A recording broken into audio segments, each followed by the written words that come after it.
নাবিলা আপু কিন্তু নিয়ে এসেছে। কোথা থেকে আসছেন আপু?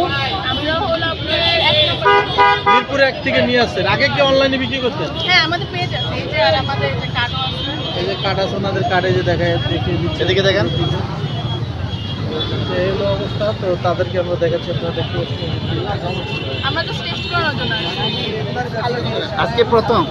না না, আমাদের অনেকদিন হয়ে গেছে। আমরা ওই সাইডে বসতাম, কিন্তু ওই সাইডে এখন হলো চাঁদা নাই।